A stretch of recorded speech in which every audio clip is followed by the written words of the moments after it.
right, we will understand the meaning of a derivative of a function at a point. We'll understand the meaning of a derivative function. We'll be able to find the derivative of a function using first principles. Well, we've kind of been doing that. Well, not really, but we're going to do that today. We'll understand reasons why a function might not be differentiable at certain points in this domain, and we'll learn alternate notations for expressing derivatives. And as far as the notes for today's class are concerned, I believe, if I'm not mistaken, that you'll actually find the class notes, so the notes with all my annotations in it on the Math Video Library. So the derivative function, remember, at a specific value is denoted as f prime a. This little dash there that I'm pointing to is referred to as f prime of a, and it's defined as this thing that we've been using, the f of a plus h minus the f of a over h, and the limit of this as h approaches 0. So we've done this. We've done this a couple of times now, right?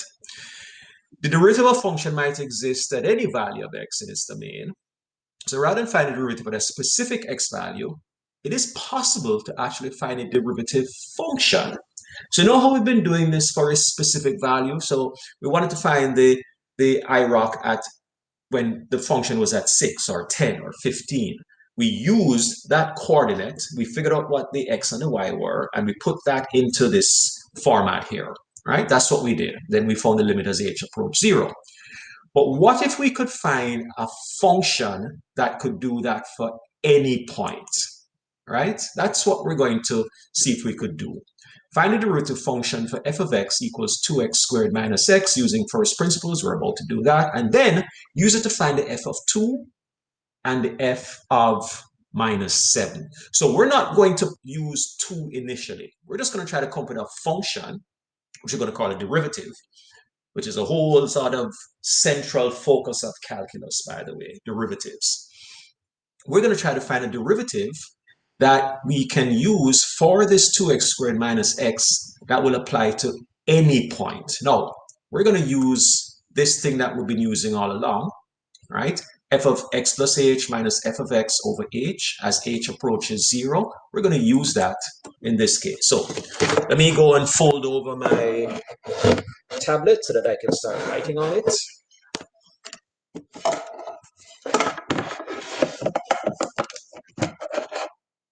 Sorry about all the noise in the background there. So here's how this is different. We're gonna eventually use this to figure out for 2, but we're not going to use the 2 yet. We're going to get to the 2 later on. We're going to first of all, right, we're going to take the limit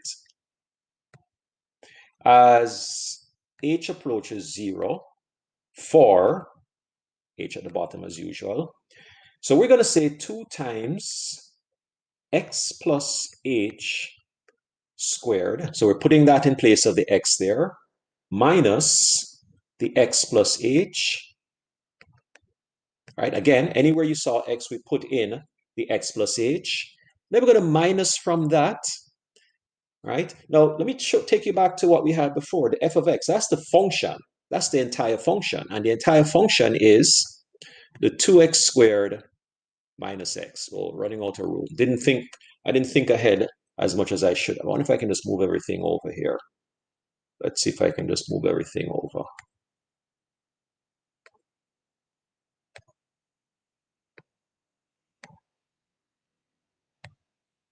Okay, I moved it over too far.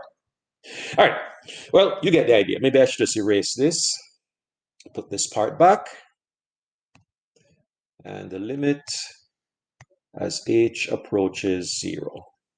All right, so are we combining the 2 formulas we used previously? Not really, Kushi. Is this the new unit? Yes, Alicia, I said that.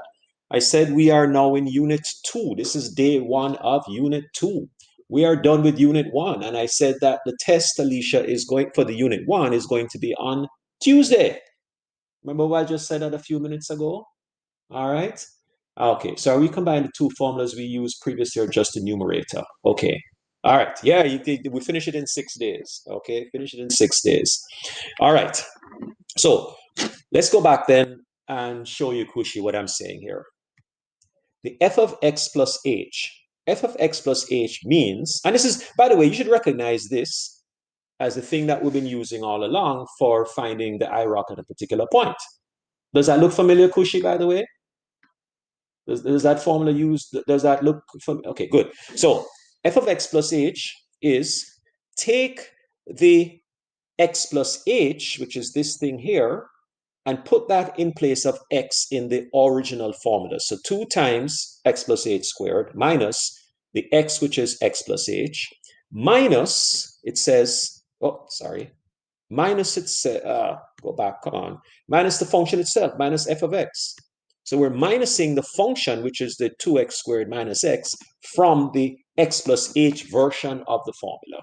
And putting all of that over h, then because we're going to have to find the limit as x approaches, as h approaches 0. So let's keep going. All right. I'm gonna leave out the limit of h approaches 0 because I need more space to be able to do this. Right?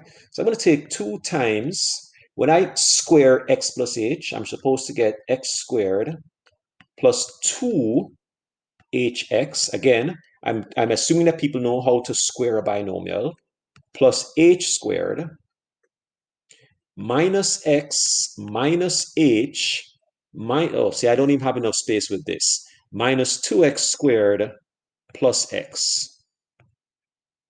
Okay, and it's plus because remember I'm minusing the whole bracket. That's something that some people sort of mess up a little bit. I mean, we had a question yesterday where we had to minus a whole bracket, and we forgot that that minus applied to everything inside of the bracket. Okay, so let me try and, by the way, everybody following so far? Have I left anybody out?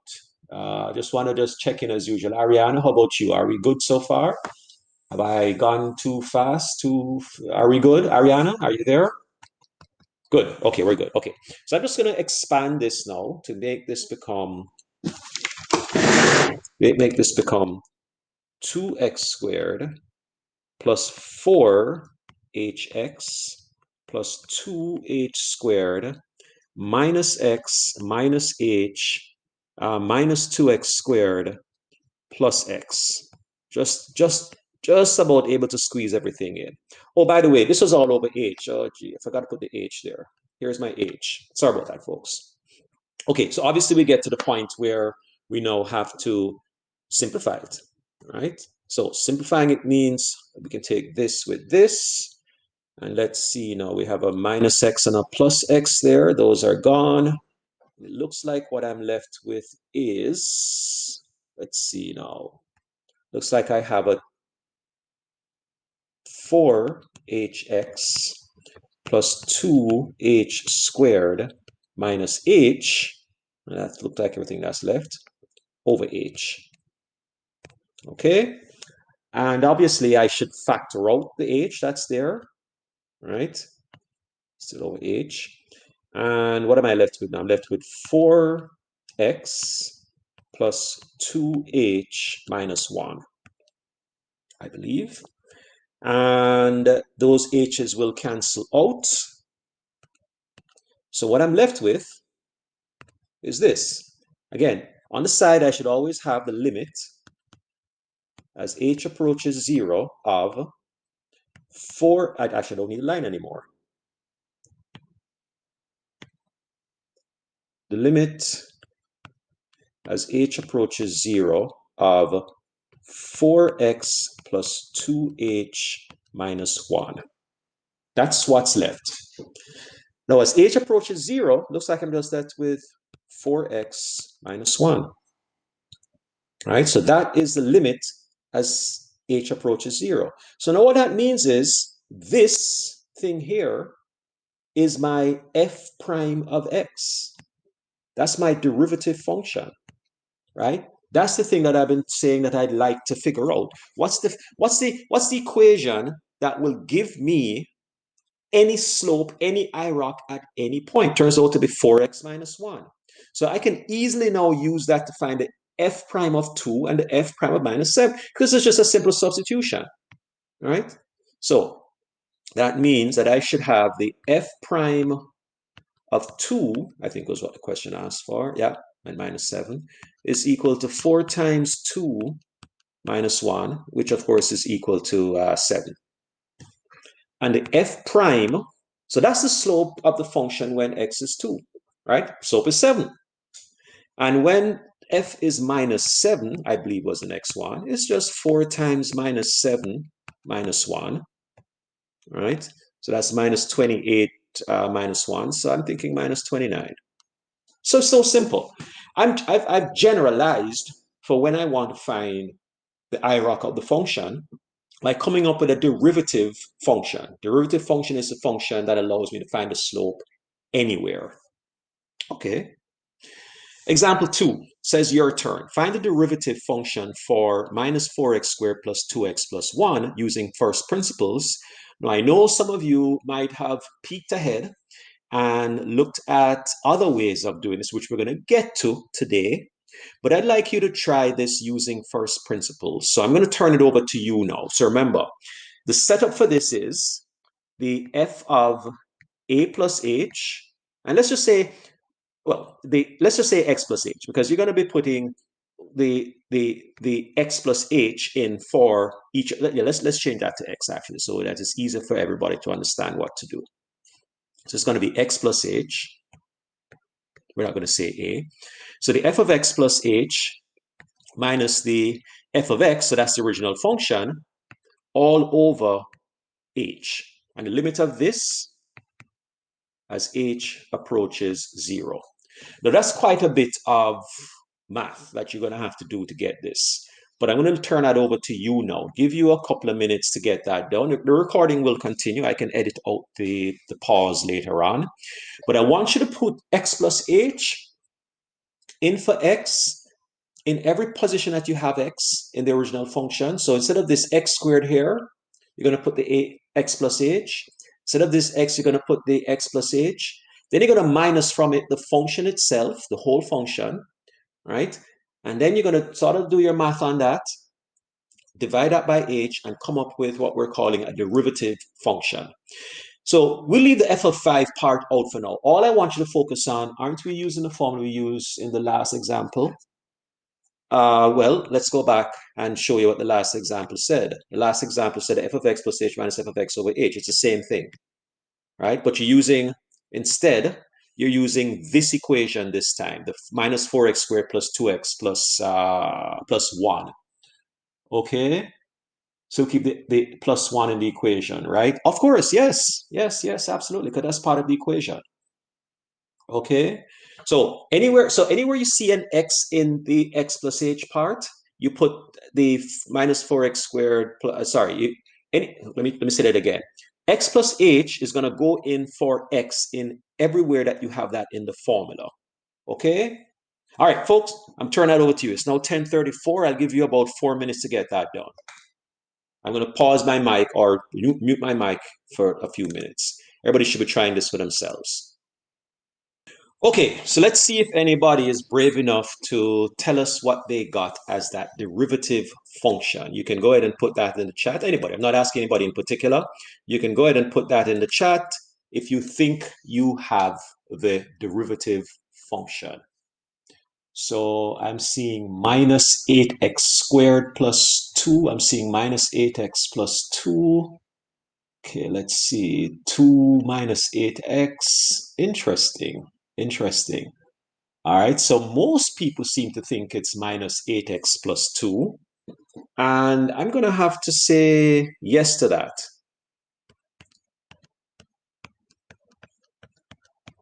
So obviously the second part of this, to find the f prime of 5, is easy enough. By the way, if anybody didn't quite get that, then, you should try again, all right? And make me rethink. No, you're good. All right, so you just simply put in the 5 into this. So minus 8 times 5 plus 2 means that the slope of this function at that point, 5 8s are 40, or minus 40 plus 2 is minus 38. There's a slope. There's your IROC at that point, just using the derivative function. Okay, good stuff, folks. That was good. Well, let's try one where there is a square root involved, and let's see how we do with a square root. We're going to do this all together. This is not just for you to do. I know you know how to do this, but we're going to do this together at any rate. All right, so I'm going to try to find the limit as h approaches 0 for, it's always over h, for the square root of x plus h, remember, right, minus the square root of x. All right, so remember that anywhere I saw x in the original equation, that's where my x plus h goes. And then I'm going to subtract the function itself, put that over h. And yes, we all know how this story goes. We're going to multiply by the conjugate of the numerator so that we can't put 0 as h approaches 0. We can't put 0 into this. That doesn't help us at all. So we're going to take that conjugate. I'm going to leave the limit part out of it. I'm going to say square root of x plus h minus square root of x over h multiplied by the conjugate, which is square root of x plus h plus the square root of x over the same thing, square root of x plus h plus the square root of x. Okay, there's my conjugate. Conjugate is just simply the opposite sign of the number on top. So when we square the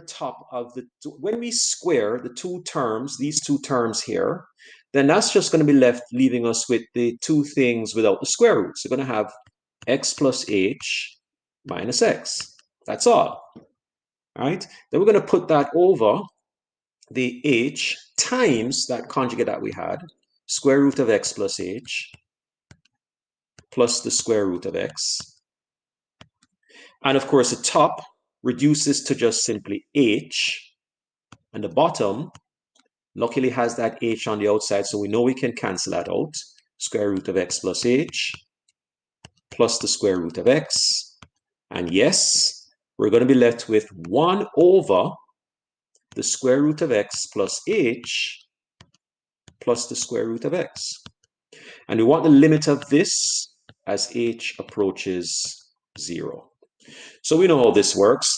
Really what we're left with is 1 over the square root of x plus the square root of x.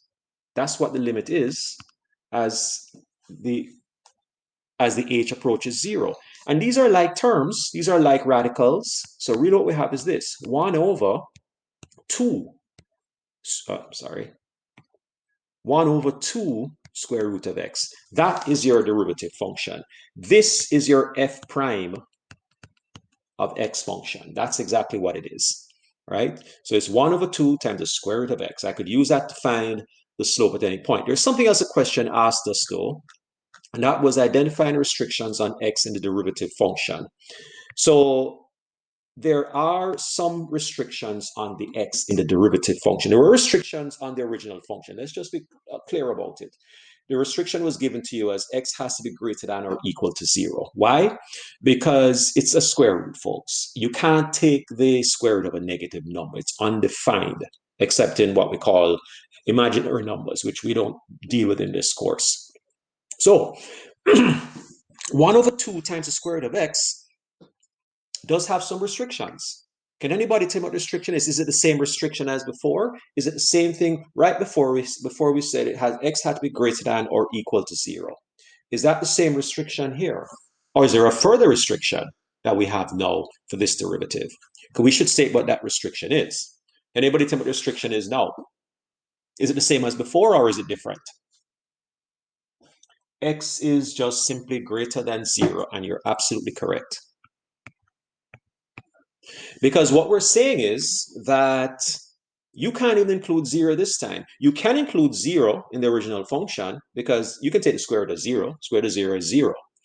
So we say greater than or equal to 0. But for the derivative, because it's part of a denominator, you also have to restrict 0 as part of your restrictions because you can't divide by 0. And putting 0 as your square root of x would give you 1 over 2 times 0, which is undefined.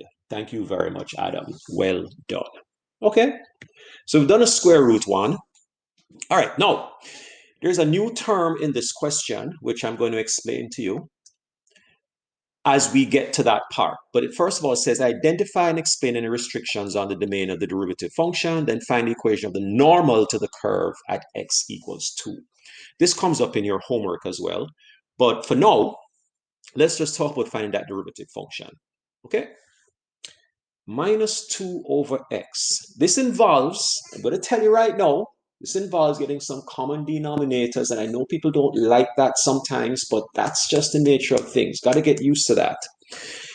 Minus 2 over x, we're all doing calculus now, right? We're all supposed to have gained some skills in manipulating equations and functions and that kind of thing, right? We've got to sort of step up our game at this point. So let's get going here. So we're going to find the limit.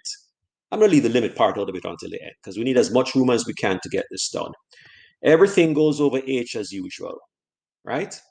So there's a fraction here which is minus 2 over, we're going to put that x plus h, right? Because that's what we have to do. In fact, I don't think I really need much room, all this room as I'm realizing now. Minus the function itself, minus 2 over x. And it occurs to me that because I'm minusing a minus, I could actually make this a plus. So what I do is put that on the next line. So I'm going to put this as minus 2 over x plus h plus 2 over x. Right? You're minus a minus, it means it becomes a plus, and that's over h. Okay, so now let's get to the part where you have to find that common denominator. What's a good common denominator for the top? No, it's a fraction over a fraction. Let's just be clear on that. The top is a fraction, and that is itself part of a fraction. What's a good common denominator for me to combine those two denominators at the top? All right, come on, help me out here, folks. What's a good common denominator? Of course, the product of the two denominators, which is the x times x plus h. So here is my, so we're going to have two fractions working here. We're going to have x plus h times x as my denominator. All of that is still over h. Let's just be clear on that. Then I'm going to ask the question, what do I multiply the x plus h by to get this denominator? The answer is the x, so it's minus 2x. What do I multiply this x by to get this? It would be the x plus h, so it's plus 2 times the x plus h. Folks, if any of this is going too fast for you, then it's okay for you to say, Mr. Kamal, could you stop and slow that down a bit? I'm okay with that. Okay, but I'm just trying to combine two things into a common denominator here, right? So the top of this becomes minus 2x plus 2x plus h over the x plus h times x. And since I was dividing everything by h, another way of doing that, hopefully this is something that makes sense to you, is by multiplying this by the reciprocal, which is 1 over h. Right, that's another way that you can divide. So come up, you wrote 2h instead of 2x. Oh, thank you. Thank you very much. Yes, you're absolutely right about that. That would have come back to bite me in the end. Yes. Thank you. Thank you, Alicia. I appreciate that. Isn't it 2h? And yes, and some people, Sarah was on top of that from before. Okay, so let's keep going. So these two will cancel each other out. So what I'm left with is just simply h on top, and then of course the x plus h on the bottom times the x multiplied by 1 over h.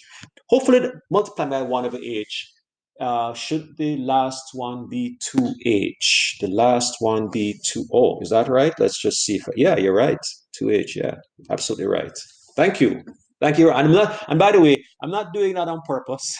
Okay, Ashwan and Ariana. It's not like I'm just trying to see if people are actually paying attention. I'm just messing up. That's all that is. That's just the teacher just messing up on his own without getting any prompting or anything like that. All right. So yeah, you're right. 2x plus 2h is absolutely right. Okay, let's come back down here. So we're left with h on top. 2h on top. Now that you've pointed that out to me, it is in fact 2h. That's good. And now we can see that one of the h's will cancel out from this. So that means that I should still have the 2 on top. And that should be over, let's see now, x plus h times x. Okay? All right. And by the way, Point out any other errors that I made. I'm fine with that. All right. Anything else I did that I messed up on, you let me know. You jump, you get on, you absolutely get on top of that and let me know. Okay, so looks like I think we're good now. Right? I don't think there are any more errors there. So the limit now, I put the limit part on the side here now, as h approaches 0 would be, I'm going to be left with the 2 on top, but on the bottom, I'm just going to have x squared. So that's my f prime of x, right? That would be my derivative function, 2 over x squared. How does the h come from the numerator cancel? Oh, okay. All right, so let me go back up. Remember that h I had as a denominator here, right? Another way of dividing by this h is to multiply the top by the reciprocal of h, which is 1 over h. So I brought that up here as a 1 over h, right? Because dividing by, okay, let's do it. Let's do this quickly. If I have, let's say, for instance, 8 over 9, that's the same thing as saying 8 times 1 over 9 is another way of saying that, okay? So that's why that is what it is. Okay, hopefully that makes sense. Okay, back to this. So because as dividing by h, I multiply by 1 over h, and now the h is cancelled out, leaving with 2. And then I have the 2 over x squared. That's my derivative function. Now here comes the next part of this, which is very important. So we've done the first part. Oh, I did find the restrictions on the domain of the derivative function. I think that's easy enough. I can just tell you that this actually, that x cannot be equal to 0. Right? I can just throw that in. I don't need to throw that out to the class. I think that's pretty clear. X cannot be equal to 0 is the restriction on the domain of the derivative function. Now let's get to the second part. Find the equation of the normal to the curve at x equals 2. This term normal is going to come up a lot in the calculus part of the course later on. But let's just get to it now. What does it mean? A normal is a line that is perpendicular to a particular tangent, to another line. So the curve will have a tangent at x equals 2. The normal to that would be a line which is perpendicular to it. So I'm not looking for the equation of the tangent, which I can do as well. I'm looking for the equation of the normal to that tangent. Right? So let me give you a quick illustration of what I mean by that. Let me go to another page. Let us say that we had a picture that looked like this. And let's say that the 2 was somewhere about here.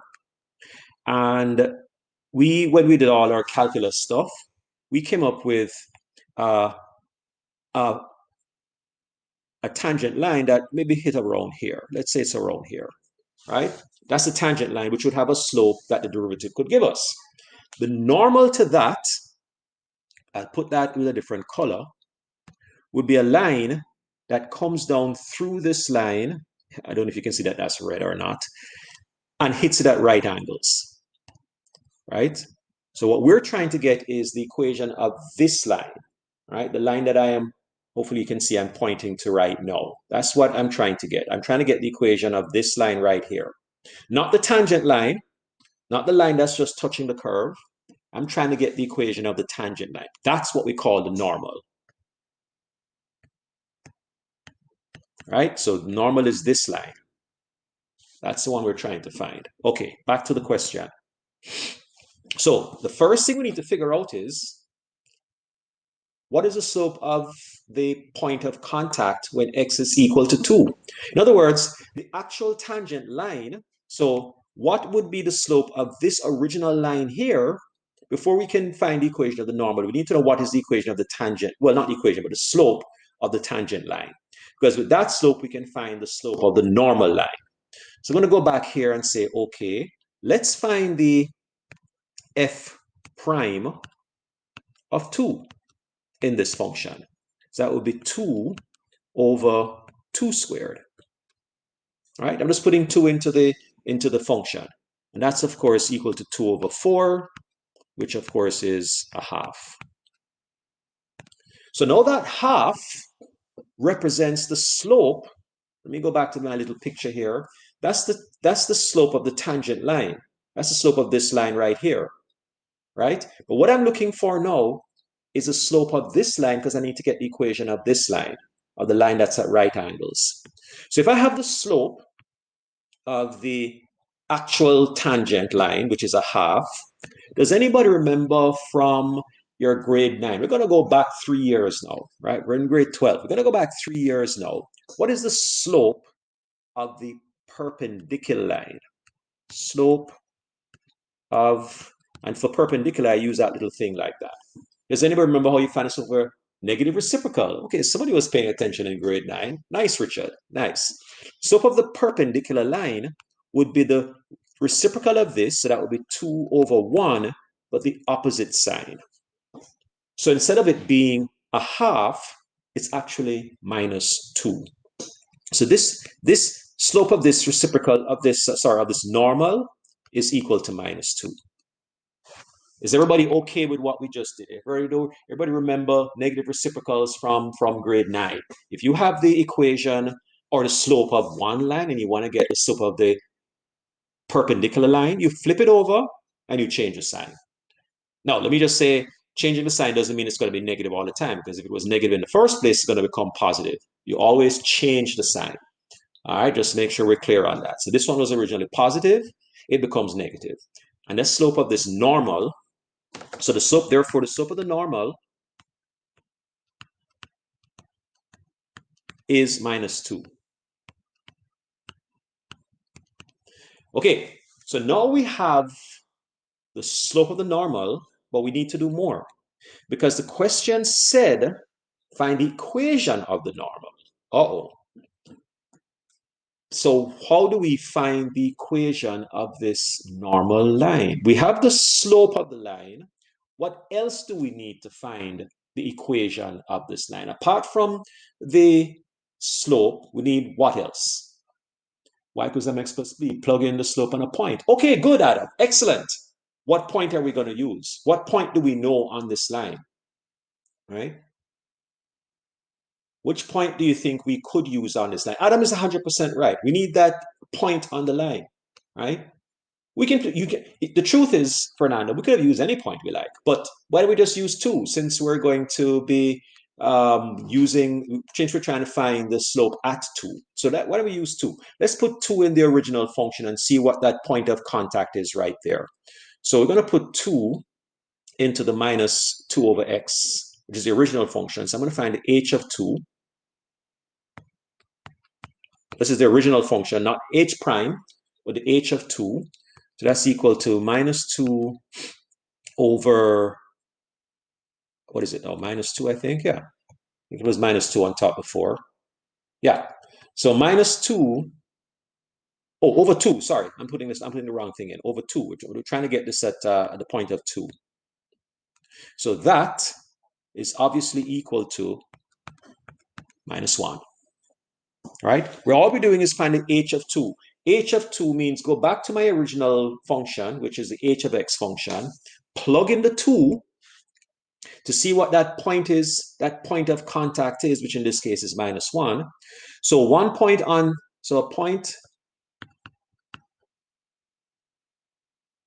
second. So a point on the normal, which is also on the tangent line, and maybe I should spell normal right. So a point on the normal is 2 minus 1. So all we need to do now is plug this all into our derivative. Sorry, we got the slope into the derivative, the y equals mx plus b.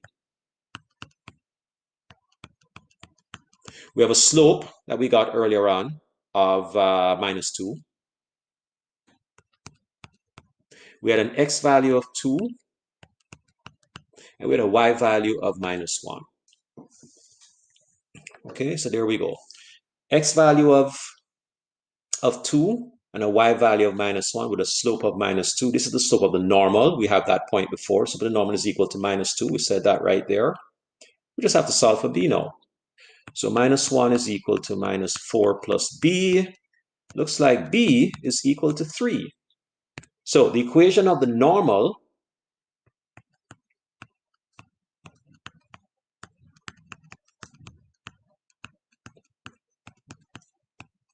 should be, it's a straight line, y equals minus 2x plus 3.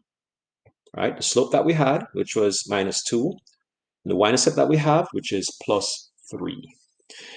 Too fast? Or are we good? Okay. Just want to make sure I'm not going too fast for anybody. Kushi, how about you? Are you good with what we've done so far, Kushi? Great. Okay. Good, good, good. Okay. Let's keep going then. We have about 50 minutes to the break. Let's get rid of that. Let's move on to this. Okay, Leibniz notation. I believe this guy was German mathematician. And he came up with a way that we could denote the derivative. And we've been using f prime of x, which is what we've been using. And it's usually read as dy dx, the derivative of y with respect to x. So this is a notation that we're going to be seeing quite a bit as we go through the rest of the calculus part of the course. The d in this notation is abbreviation for the word delta. You might have seen this in physics or some other course. If you say a triangle, delta x, it means a change in x, right? So slope is normally the change in y. That's supposed to be a triangle. That doesn't look anything like a triangle. Hang on.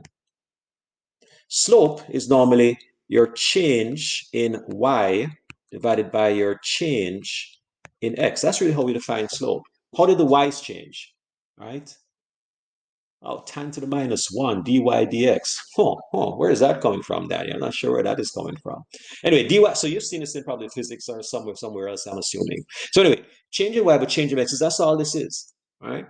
That's what the d in the dy dx actually stands for. And refer to that as Leibniz's notation, all right? Interest stuff, physics, okay. It's good when you can kind of see stuff from other courses ending up in your course. So if the derivative of minus x squared plus 3x is minus 2x plus 3, then we can write derivatives using Leibniz notation like this. So you see where it says that dy dx is minus 2x plus 3, or the d of, in brackets, minus x squared plus 3x is equal to minus 2x plus 3. Right? So that's all the d, that's all. You'll see this dy dx quite a bit, just as much as you'll see the f, you'll see this as well. They both really mean the same thing. They're both referring to the derivative function, which is the thing that we've been working on today. All right. Now, little note before we break off, we stop, is differentiability. Not every function has a derivative at some points. So there may be a point at which you cannot differentiate the function, or the function has no derivative value. So let me go through those right now. A function's derivative does not exist for all values of x. So you can find a derivative, but it's not applicable for certain values of x. There are some functions that you have which have what's called a cusp in them, and we look at those functions later on, right? We'll look at what kinds of equations give us a cusp later on. But they have this weird kind of, there's a point where they come together. If you look at the picture I'm showing you right now, and I'm circling it with my cursor, right? There's some point, and in this case, it's the point A, where the two parts of the function sort of come together in like a point. You can't differentiate this function at A, right? Right at that point there, you can differentiate it here, but you can't differentiate it at that point right there. The derivative is going to fail at the point A. So remember, derivatives are about finding slopes. This function does have a slope, a unique slope everywhere else. I can find a slope here, I can find a slope here, I can find a slope here, but I can't find a slope where the two lines meet, because it's almost as if you're getting an infinity. You're getting a perfectly vertical line. A perfectly vertical line, as you know, has a non-defined slope. So that cusp, that point at which those two lines meet, there is no derivative for that. There is a derivative for the entire function, but not at that point of A. Same thing over here with what's called a vertical tangent. You'll come upon some functions that have a place on the function where if you put a tangent there, it would be a vertical line. And for a vertical line, again, it's undefined. So the slope of a vertical line is undefined. So it's the same problem that you have with a cusp, where if you're trying to find a slope, you're kind of stuck with a vertical line. And the same thing happens with a function that looks like this. So this one is called a cusp. This one is called a vertical tangent. All right. Where else can't you find a derivative? You can't find a derivative at a point where there's discontinuity, which we've talked about before. We talked about this yesterday. Where the function is discontinuous, such as you see a picture there of a jump discontinuity, which is a term that we learned yesterday, that you can find a slope here, you can find a slope here, you cannot find a slope at the point where the function is broken apart. Right? There is no derivative at that point. So discontinuity, right? And same thing would happen if it was infinite discontinuity, right? Same thing would happen if you had like a vertical asymptote and you're trying to find the derivative of the vertical asymptote. Again, there is no derivative there, right? So where there is that discontinuity in the function, you cannot find a derivative value. Same thing with a corner. A corner almost looks a little bit like a cusp where you come to this sort of point in the curve, right? But a corner is where you have like an absolute value function. You've seen absolute value functions, I'm sure. Absolute value functions tend to have corners like this, where you have a straight line coming down on one side, straight line coming on the other side, and then they meet at a point, a sharp turn in the function. At that sharp turn, at that specific point where you have that sharp turn, you can't find a slope that's unique.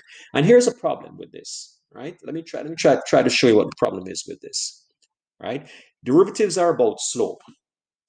How can you find a slope at this specific point? Because it means finding a line that just touches here. So if I found a line that just kind of touched here,